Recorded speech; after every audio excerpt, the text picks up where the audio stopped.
Well, if you look at the side door, there's a load of steps going up into the bus. There's no wheelchair sticker on it, so there's no way a wheelchair user can get on this bus.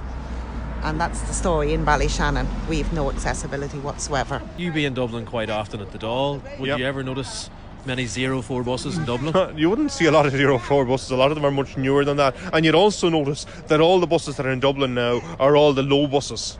They're all with the low floor on them, that they're easy accessible for everyone, regardless of their ability or disability. And that's what we need to bring into every part of rural Ireland, everywhere we go. Any chance I get, I go down to Dublin, I go down to shop and to the zoo and that.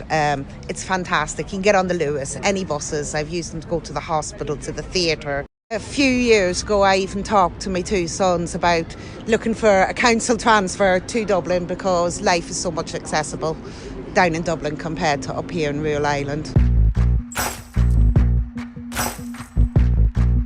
There's a lot of potholes that you can get your wheels stuck onto and you can catapult out, so I tend to stick to the road when I'm going through the town. So cars have to slow down, let me go down. It's just not safe to use the footpath in the state that it's in. Yeah, even look at where the pillar is there for the street lights, where the bin is sticking out, you know, where the narrow footpaths in different places. All of those things are having an impact. It's quite dangerous. She's actually on the road, and at night she was saying she don't want to put up lights, you know, because it's a crazy situation, you know. Vicky is making a campaign because she wants to go to college. She has decided that, but there's so many other wheelchair users out there and people with disabilities who, if they had the opportunity, may decide that they want to go to college, that they want to further their education, that they want to further their employment prospects, but because they know they can't even get a bus, they don't even try.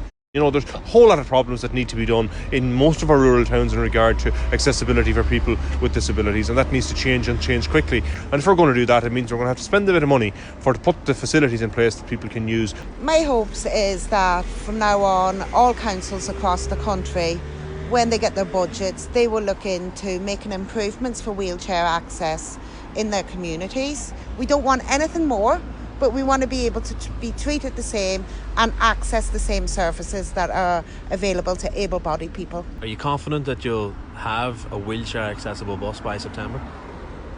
No, but I'm not going down without a fight.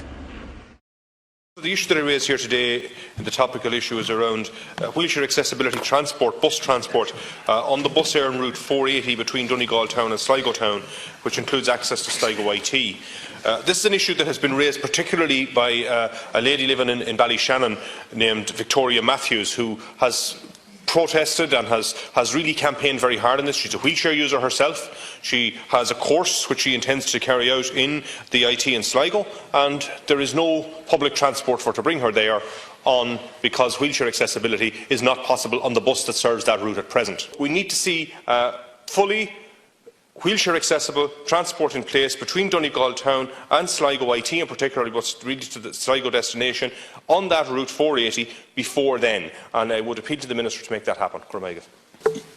Your case, which is compelling, will of course be conveyed to the NTA, and I will suggest to them that it should